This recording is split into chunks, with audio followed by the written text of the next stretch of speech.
Hello friends, I hope all are doing extremely well. Last class जो हमने करी थी audit of different types of entities की, उसमें मैंने आपको audit of hotels, audit of cinemas, audit of hospitals, ये सारी चीज़ें कवर अप की थी। ठीक है, आज जो हम देखेंगे सबसे पहला जो मेन कॉन्सेप्ट जो मैंने आपको बताया था कि we'll be covering this in next class, that is audit of hire purchase and leasing companies.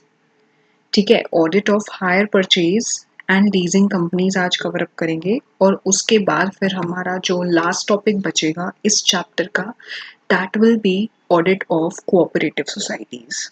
सबसे पहले तो मतलब समझते हैं। देखिए, यहाँ दो टर्म्स हैं नए। ठीक है, दोनों टर्म्स कौन से हैं? पहला है higher purchase and the second is lease. ठीक है, दोनों में फर्क क्या है, दोनों का मतलब समझते हैं सबसे पहले। देखिए, होता क्या है, हायर परचेज अग्रीमेंट या हायर परचेज कॉन्ट्रैक्ट्स ऐसे अग्रीमेंट्स होते हैं जिसमें गुड्स हायर पे दिए जाते हैं। ठीक है, उसमें हायरर के पास एक ऑप्शन होता है परचेज करने का according to the terms of agreement. ठीक है, बेसिकली अगर हम बात करें तो हायर परचेज में इंस्टॉलमेंट्स में पेमेंट होता है। जब असेट को हायर करते हैं आप, ठीक है, असेट को जब आप हायर करते हैं तो उसमें एक ऑप्शन होता है कि आप उसमें इंस्टॉलमेंट्स में सारा पेमेंट करें। ठीक है, जब लास्ट इंस्टॉलमेंट पे कर देते हैं तो हायरर जो होता है वो ओनर बन जाता है। ठीक है, तो एक तरह से हायर परचेज एक अरेंजमेंट है गुड्स बाय करने का, जिसमें बायर जो है इनिशियल डाउन पेमेंट कर देता है और बाकी पैसा वो इंस्टॉलमेंट्स में पे करता है। ठीक है, और अग्रीमेंट के टर्म्स के हिसाब से बायर को ओनरशिप राइट्स मिल जाती है। जैसे जब लास्ट इंस्टॉलमेंट बायर पे कर देता है तो उसे पूरे पूरे ओनरशिप ट्रांसफ़र हो जाती है। ऑफिशियली ट्रांसफ़र नहीं हो जाती, लेकिन जब पेमेंट पूरा हो जाता है तो ट्रांसफ़र हो जाती है। जैसे कि बड़े बड़े ट्रक्स फॉर एग्जांपल, बहुत सारी कंपनीज जो हैं जिनकी ट्रक बेसिकली जो हायर पे देती हैं, ठीक है, दूसरी कंपनीज को लेट आउट करती हैं ट्रक्स अपने, तो वो अग्रीमेंट्स हायर परचेज के होते हैं। जैसे हायर परचेज हायर पे दे दिया और डाउन पेमेंट हो गया उसका, मान लीजिए उस पूरे ट्रक की जो हायर परचेज प्राइस है उसे हायर परचेज प्राइस बोलते हैं। वो 15 to 20 लाख है, मान लीजिए 20 लाख है, उसमें डाउन पेमेंट उनको 2 लाख मिल गया, बाकी पैसा जो है इंस्टॉलमेंट्स में पे हो रहा है। तो इंस्टॉलमेंट्स में पे ज़रूर हो रहा है लेकिन ओनरशिप अभी तक बायर के पास नहीं आई। ठीक है, लेसर में क्या होता है, लेसर की बात कर रहे हैं बेसिकली। लीज की बात अगर हम करें, अगर हम लीज अग्रीमेंट्स की बात करें तो उसमें क्या होता है, देखिए लीज में ओनरशिप लेसर के पास रहती है हमेशा। ठीक है, लेसी के पास ये राइट होता है कि वो असेट को यूज कर सकता है, इक्विपमेंट को यूज कर सकता है, लेकिन परचेज नहीं कर सकता है। हायर परचेज में परचेज का ऑप्शन मिलता है। जब पूरी पूरी इंस्टॉलमेंट पे हो जाती है, परचेज का ऑप्शन मिलता है, ओनरशिप राइट्स ट्रांसफर हो जाती हैं। लेसर में, सॉरी लीज अग्रीमेंट में लेसर के ही पास सारे ओनरशिप राइट्स रहती है। जैसे फॉर एग्जाम्पल, आपने एक फ्लैट, आपका खुद का फ्लैट है, वो आपने रेंट पे दिया अपने किसी फ्रेंड को, तो आप हुए लेसर, आपका फ्रेंड हुआ लेसी। अब उसके पास उस फ्लैट को यूज करने के सारे राइट्स हैं, उसका बाथरूम यूज करे, रूम यूज करे, सब कुछ यूज करे। उस प्रॉपर्टी में जो बेनिफिट्स मिल रहे हैं वो अवेल करे। जैसे अगर जिस प्रॉपर्टी में फ्लैट है, जिस बिल्डिंग में फ्लैट है, वहाँ पूरी सोसाइटी बनी हुई है, वहाँ क्लब हाउस है, जिम है, पार्क है, तो वो सारी फैसिलिटीज अवेल कर रहा है, लेकिन ओनरशिप नहीं है उसके पास। जो उस फ्लैट की डीड है, सेल अग्रीमेंट है, रजिस्ट्री है, वो लेसर के पास ही है, ओनरशिप ट्रांसफर नहीं होती है। जबकि हायर परचेज में ओनरशिप ट्रांसफर हो जाती है, अग्रीमेंट के टर्म्स के हिसाब से होता है, वो डिपेंड करता है। जनरली ये होता है जब लास्ट पेमेंट हो जाता है, लास्ट इंस्टॉलमेंट पे हो जाती है, तब ओनरशिप राइट्स ट्रांसफर हो जाता है। अच्छा, इसमें होता क्या है, गुड्स का पोजेशन ओनर डिलीवर कर देता है किसी दूसरे पर्सन को, उस कंडीशन पे कि हमें इंस्टॉलमेंट्स में अमाउंट मिलता रहेगा। अब जैसे ट्रक डिलीवर करी, पीरियोडिकली पेमेंट मिलता रहेगा उसका, और वो जो हायर कर रहा है, जो हायरर है, वो बेसिकली यूज करता रहेगा। ठीक है। Property in the goods is to pass to such person on the payment of the last of such instalments. Property in the goods एक तरह से मतलब ये हुआ कि जो भी ओनरशिप होगी वो पास तभी होगी जब लास्ट इंस्टॉलमेंट जो ड्यू होगी वो पे हो जानी चाहिए, उसके बाद ही ट्रांसफर होगी। और लास्ट चीज इसमें एक और इसमें मेंशन की हुई है कि अग्रीमेंट को टर्मिनेट करने का राइट होता है पर्सन के पास। ठीक है। प्रॉपर्टी जब तक पास हो जो सेलर है, बेसिकली जो प्रपोज सेलर है एक तरह से, उसके पास पूरे पूरे ये राइट्स रहते हैं कि वो अग्रीमेंट को टर्मिनेट, बीच में तोड़ सकता है, जब तक उसकी प्रॉपर्टी के राइट्स ट्रांसफर नहीं हो रहे हैं। हाँ, एक बार उसके प्रॉपर्टी के राइट्स ट्रांसफर हो गए, ओनरशिप ट्रांसफर हो गई, तब वो अग्रीमेंट टर्मिनेट नहीं कर पाएगा। ठीक है। तो अब इस केस में, हायर परचेज के केस में, हायरर जो होता है, that means the person who has obtained possession of goods, जिसके पास गुड्स हैं, जिसने रिटेन किए हैं ओनर से, वो हायर परचेज अग्रीमेंट में हायरर होता है। ठीक है। ओनर कौन होता है? जिसने लेट किया है, जिसने रेंट किया है, रेंट पे दिया है, अपने गुड्स को रेंट पे दिया है, he is the owner.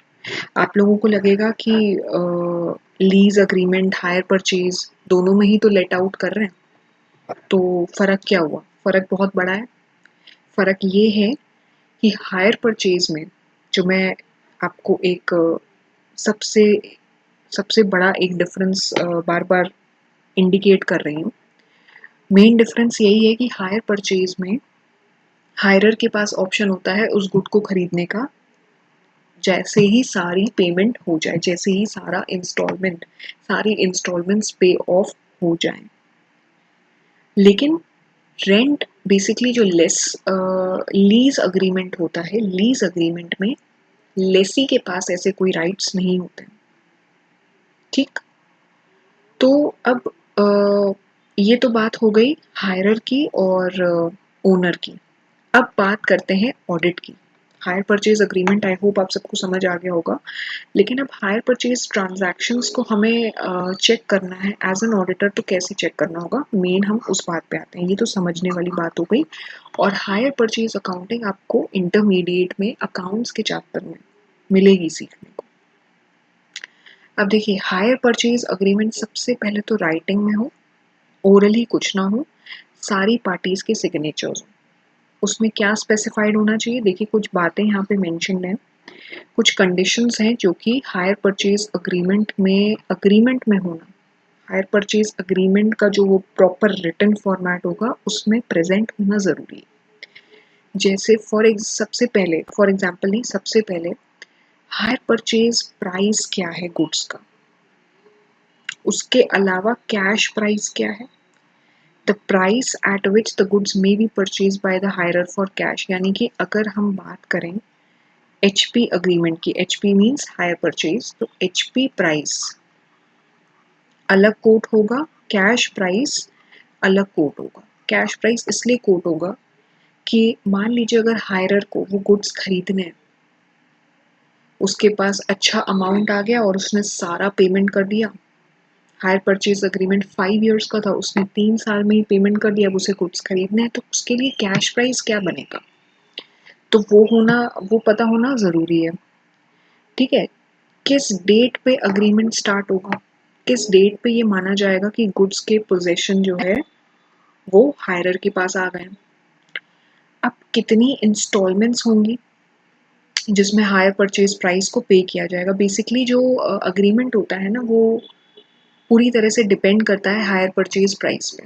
Cash price का उसमें रोल नहीं होता है, उसका रोल तब आता है जब हायरर पूरा अमाउंट पे कर दे, खरीदना चाहे एज एन उस असेट को, उस गुड को।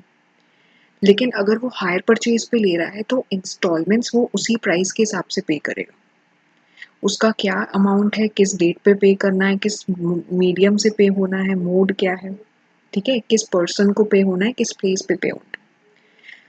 फिर उसके अलावा the goods to which the agreement relates, ये भी पता होना बहुत ज़रूरी है।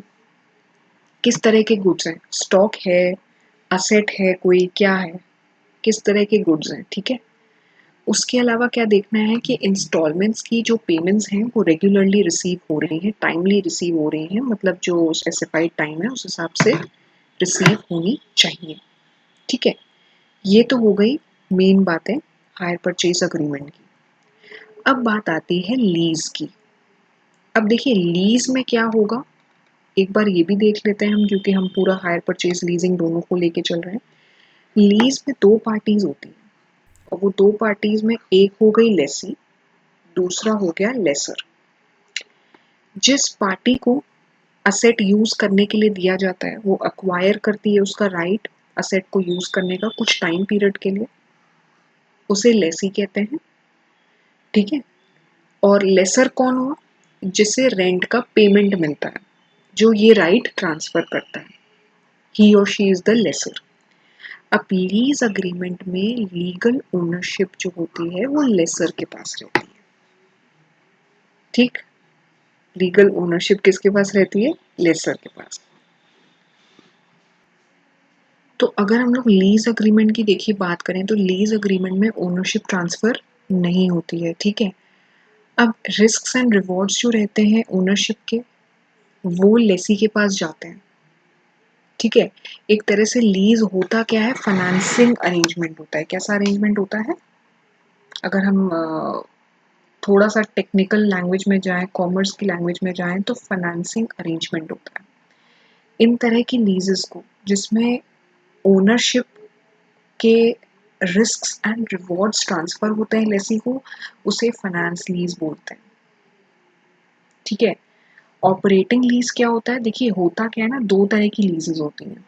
लीज में भी टू टाइप्स की होती हैं, एक होती है फाइनेंस और एक होती है ऑपरेटिंग, ठीक।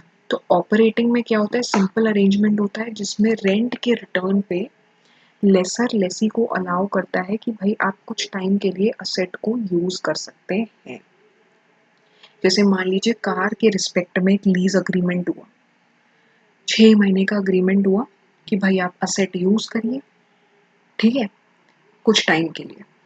लेकिन अब ये फाइनेंसिंग अरेंजमेंट कब बनेगा, फाइनेंसिंग या फाइनेंस लीज तब बनेगा जब लेसर बोल देगा कि भाई लीगल ओनरशिप तो मेरी है, कार की आरसी तो मेरी है, लेकिन कार में जो पेट्रोल डीजल का खर्चा होगा, प्लस अगर कोई रिपेयरिंग करानी हो, मान लीजिए पंक्चर हो जाए टायर तो उसकी रिपेयरिंग, तो वो सब आप कराइए, वो सब आप कराइए, ठीक है। उसमें जो पार्ट आ जाता है वो फाइनेंस लीज का आ जाता है। रेंट तो मिलता ही है कार के रिस्पेक्ट में, लेकिन ये रिस्क एंड रिवॉर्ड्स भी ट्रांसफर हो जाते हैं, ठीक।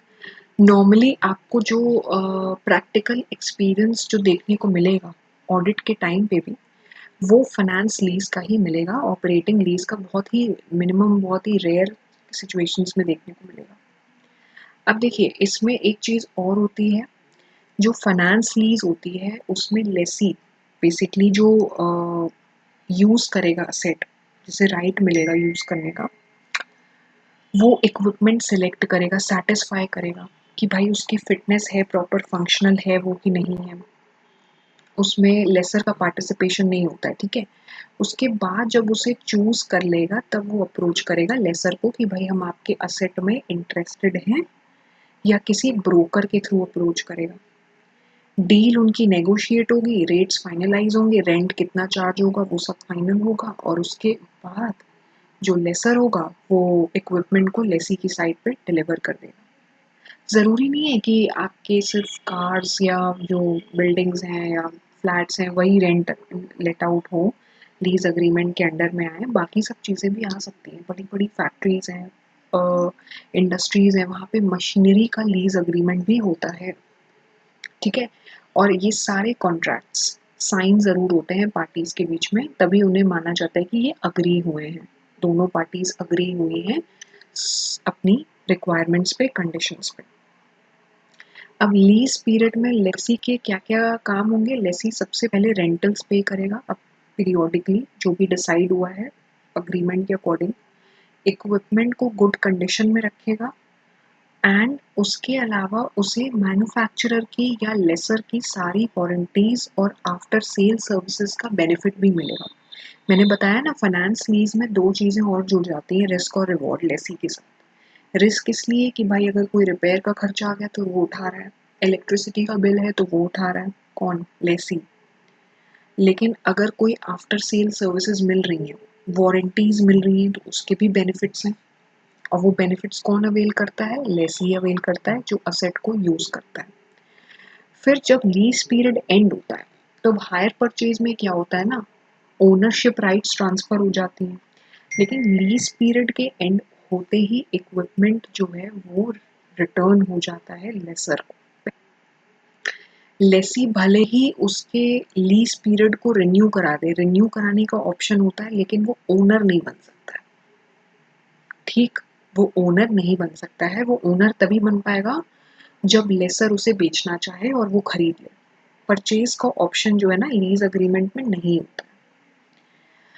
अब लीज अग्रीमेंट के ऑडिट की अगर बात की जाए तो हमें क्या क्या चीज़ें देखनी होती हैं, जैसे अभी मैंने आपको हायर परचेज के लिए बताया था, वैसे ही लीज अग्रीमेंट में सबसे पहले तो ऑब्जेक्ट क्लॉज देखना होगा ऑडिटर को। जो गुड्स हैं, कैपिटल गुड्स हैं, कंज्यूमर ड्यूरेबल्स हैं, जिसमें कंपनी को और कोई फाइनेंसिंग एक्टिविटी तो अंडरटेक नहीं करनी है, ठीक है, ऑब्जेक्ट क्लॉज चेक करना होगा। लीजिंग कंपनी का बेसिकली जो भी लीजिंग ट्रांजैक्शन हो रहा है, लीजिंग कंपनीज भी होती है ना, तो उनके ऑब्जेक्ट क्लॉज को स्टडी करना होगा कि कंपनी जो है, कंपनी का मेन ऑब्जेक्ट क्या है, क्या वो लीज फैसिलिटी ही देती है सबको, तो वो चेक करना होगा। ठीक है, कैपिटल गुड्स को लीज करवाती है, कंज्यूमर ड्यूरेबल्स को कराती है, ठीक है, रेंट करवाती है, लेट आउट करवाती है। फिर उसके अलावा कोई प्रोसीजर है क्रेडिट एनालिसिस करने का, यानी कि किसका क्रेडिट एनालिसिस? लेसी का। लेसी की क्रेडिट वर्दिनेस, एक तरह से देखा जाए तो लेसी की फाइनेंशियल स्टेबिलिटी, जैसे बैंक्स चेक करते हैं लोन देने से पहले आपको फाइनेंशियल स्टेबिलिटी चेक करेंगे, वैसे ही लेसी की फाइनेंशियल स्टेबिलिटी देखी जाएगी। उसका पास्ट क्रेडिट रिकॉर्ड क्या है, उसकी बेसिकली अगर उसने कोई लोन्स वोन्स ले रखे हैं तो क्या वो रेगुलर था पे करने में, उसकी कैपिटल कितनी है, उसके पास कोई कोलैटरल सिक्योरिटी है। मान लीजिए अगर वो रेंट पे करने में प्रॉब्लम क्रिएट कर रहा है या उसकी फाइनेंशियल वर्थ नहीं हो रही है इतनी, तो क्या उसके पास कोलैटरल है अपने जिससे उसका रेंट जो है हम लोग रिकवर कर पाएँ। तो ये सारी चीज़ें ऑडिटर को चेक करनी होंगी। अब इसके अलावा क्या देखना होगा? इसके अलावा ये देखना होगा कि भाई आपका जो लेसर है, लीज़ अग्रीमेंट में जो लेसर है उसका डिस्क्रिप्शन, लेसी का डिस्क्रिप्शन, मतलब उनका पूरा नेम से लेके एड्रेस से लेके सब कुछ, बिजनेस प्लेस है, क्या काम करते हैं, सब कुछ, इक्विपमेंट क्या है जो लीज हुई है, लोकेशन कहाँ है जहाँ पे इक्विपमेंट इंस्टॉल होना है। यहाँ देखिए सिर्फ इक्विपमेंट ओरिएंटेड बात हो रही है, सिर्फ इक्विपमेंट को लेके बात हो रही है, ज़रूरी नहीं सिर्फ इक्विपमेंट ही लीज हो, और भी असेट्स और भी गुड्स लीज हो सकते हैं। ठीक, फिर लीज का टेन्योर क्या है? अब ये सब वही चीज़ें हैं जो हायर परचेज में देखी थी। लीज का टेन्योर क्या है, पेमेंट कैसे होगा रेंट का, लेट चार्जेस लगेंगे, डिपॉजिट के एडवांसेस होंगे, क्योंकि कहीं कहीं लीज अग्रीमेंट्स में जैसे कमर्शियल शॉप्स आप लीज पे देते हो तो उसमें क्या होता है, डिपॉजिट्स, सिक्योरिटी डिपॉजिट्स रखवाए जाते हैं सबसे पहले, जो कि रिफंड होते हैं जब आप रेंट अग्रीमेंट को टर्मिनेट करते हो या आपका रेंट अग्रीमेंट एक्सपायर हो जाता है, तभी वो डिपॉजिट्स वापस होते हैं, रिफंड होते हैं। तो उनका भी कॉन्सेप्ट होता है, वो देखना होगा। फिर इक्विपमेंट को रिटर्न करना है लेसर को रेंट अग्रीमेंट टर्मिनेट हो जाने के बाद, और उसकी कॉस्ट कौन बियर करेगा?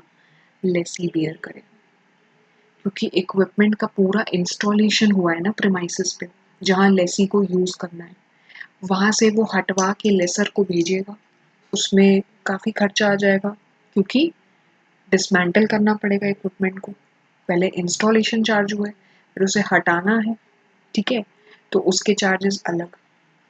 फिर अगर कोई ऐसा अग्रीमेंट तो नहीं है सबलेटिंग का, अगर है तो क्या इसकी अथॉरिटी लेसर दे रहा है कि नहीं दे रहा है। सबलेटिंग का मतलब क्या होता है कि ए ने बी को लीज पे दिया, ठीक है, ये लेसी है और ये लेसर है। बी ने फर्दर वो प्रेमाइसेस लेट आउट कर दी सी को, ठीक है, तो this is the concept of subletting. तो क्या इसकी अथॉरिटी ये दे रहे हैं कि नहीं दे रहे हैं, कौन दे रहे हैं, लेसर, या फिर बी अपने मन से कर रहे हैं, क्योंकि ऐसे केसेस कई सारे निकल के आए हैं, तभी इन सारी क्लॉजेस की बहुत इंपॉर्टेंस होती है लीज अग्रीमेंट में, कि सब सही से अग्री हो रहे हैं कि नहीं। फिर लीज प्रपोजल फॉर्म को एग्जामिन करूं, ठीक है, अब उसके अलावा क्या है, जो भी इनवॉइस है उसे सेफली रखा गया है कि नहीं, क्योंकि लीज एक लॉन्ग टर्म कॉन्ट्रैक्ट होता है। इनवॉइस बेसिकली जो फर्स्ट टाइम मान लीजिए एडवांस में रेंट का पेमेंट हुआ, उसके अगेंस्ट इनवॉइस इशू हुआ और सिक्योरिटी डिपॉजिट हुआ, तो इन सब चीज़ों को लेके फिर एक्सेप्टेंस लेटर को देखना होगा लेसी से जो लिया जाता है, कि इक्विपमेंट हमें रिसीव हो गया है और वो एक्सेप्टेबल होना चाहिए लेसी को, ठीक है, लेसी से एक एक्सेप्टेंस लेटर लिया जाता है कि इक्विपमेंट उसे मिल गया है। फिर बोर्ड का रेजोल्यूशन देखिए, भाई लीज अग्रीमेंट को पास किया है तो बोर्ड ने रेजोल्यूशन के थ्रू पास किया होगा ना, कंपनी की हम बात कर रहे हैं, लीज कंपनी की। बाकी इंश्योरेंस पॉलिसीज की कॉपीज चेक करनी होगी, है ना, लेसर से ऑब्टेन हुई हैं वो, उसमें रिकॉर्ड्स में रखने के लिए। जो भी असेट है बेसिकली उसका इंश्योरेंस हुआ होता है, चाहे बड़े बड़े जो मैन्युफैक्चरिंग यूनिट्स होते हैं, वहाँ पे इक्विपमेंट्स होते हैं, मशीनरी होती है, उन सब का इंश्योरेंस होता है, तो उसकी कॉपीज ली गई हैं कि नहीं ली गई हैं, ठीक। और अब देखिए, अब इसमें जो बात करी है स्पेसिफिकली, अब जो आपको टॉपिक मिलेगा ना, वो मिलेगा फाइनेंस लीज और ऑपरेटिंग लीज का और उसके डिफरेंस का। तो देखिए, फाइनेंस लीज में होता क्या है, लीज अग्रीमेंट अरेंजमेंट जो होता है फाइनेंस लीज का, उसमें असेट की ओनरशिप ट्रांसफर हो जाती है लेसी को at the end of lease term. Lessee के पास ऑप्शन होता है असेट परचेज करने का, ठीक है, lower than the fair value at the date the option becomes exercisable for it to be reasonably certain at the inception of lease that the option will be exercised. तो finance lease में एक तरह से ये hire purchase वाला option मिल जाता है लेसी को, कि वो असेट परचेज कर सकता है। हालांकि जब लीज स्टार्ट होती है तो उसमें सिर्फ रिस्क एंड रिवॉर्ड्स ट्रांसफर होते हैं, ओनरशिप ट्रांसफर नहीं होती है, लेकिन ऑप्शन मिल जाता है लेसी को कि भाई लीज टर्म एंड होते ही आप असेट खरीद सकते हैं। और फाइनेंस लीज होती बहुत लंबे टाइम के लिए, बेसिकली पूरे असेट की इकोनॉमिक लाइफ को वो कंज्यूम कर लेती है, पूरे की नहीं तो मेजॉरिटी लाइफ तो कंज्यूम कर ही लेती है। जैसे मान लीजिए असेट है कोई, मशीनरी है, ठीक है, अब मशीनरी को हमने लीज पे दिया, उसकी लाइफ है 10 ईयर्स और लीज टर्म है मान लीजिए 8 ईयर्स, तो इकोनॉमिक लाइफ तो पूरी पूरी कंज्यूम हो गई। ये सब चीज़ें क्यों लिखी हैं, पहचानने के लिए, कि आप ऐसे आइडेंटिफाई कर पाओगे कि ये फाइनेंस लीज है कि ऑपरेटिंग लीज। फिर लीज के इंसेप्शन पे बेसिकली बिगनिंग पे प्रेजेंट वैल्यू जो होती है मिनिमम लीज पेमेंट्स की, that amount to at least substantially all of the fair value of the leased asset. Asset की अगर हम फेयर वैल्यू निकालें, मान लीजिए 10 लाख आ रही है, और जो मिनिमम लीज पेमेंट्स निकल के आएंगी ना, वो प्रॉपर उसकी डिस्काउंटिंग होती है, जो आपको एसएफएम में पढ़ाया जाएगा ये फाइनल में, वो मान लीजिए 9,80,000 आ रही है, तो ये ऑलमोस्ट इक्वल ही आता है।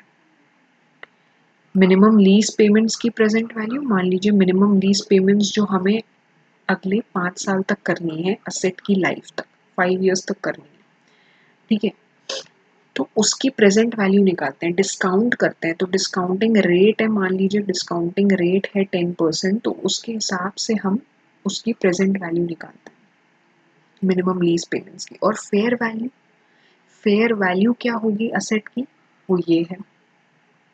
ठीक, अब लीज्ड असेट्स जो होते हैं फाइनेंस लीज के अंडर में, they are of specialised nature that only the lessee can use them without major modifications. ज़्यादा उसमें मॉडिफिकेशंस लेसी को नहीं कराने पड़ते। और रही बात ऑपरेटिंग लीज की, तो ऑपरेटिंग लीज में रिस्क एंड रिवॉर्ड्स ट्रांसफर नहीं होते हैं। यही तो सबसे बड़ा डिफरेंस होता है ऑपरेटिंग लीज में। एक तरह से ऑपरेटिंग लीज और अगर हम फाइनेंस लीज को डिफरेंशिएट करें तो सबसे बड़ा डिफरेंस तो यही क्रिएट होता है कि रिस्क एंड रिवॉर्ड ट्रांसफर नहीं होते, ओनरशिप लेसर के पास रहती है। फाइनेंस लीज में ऑप्शन मिल जाता है कि ओनरशिप ट्रांसफर हो जाए। ठीक है, अकाउंटिंग ट्रीटमेंट क्या होता है, सबसे पहले तो देखिए ओनरशिप की हमने बात की, फिर अकाउंटिंग ट्रीटमेंट की बात करें तो operating lease is just like a renting agreement.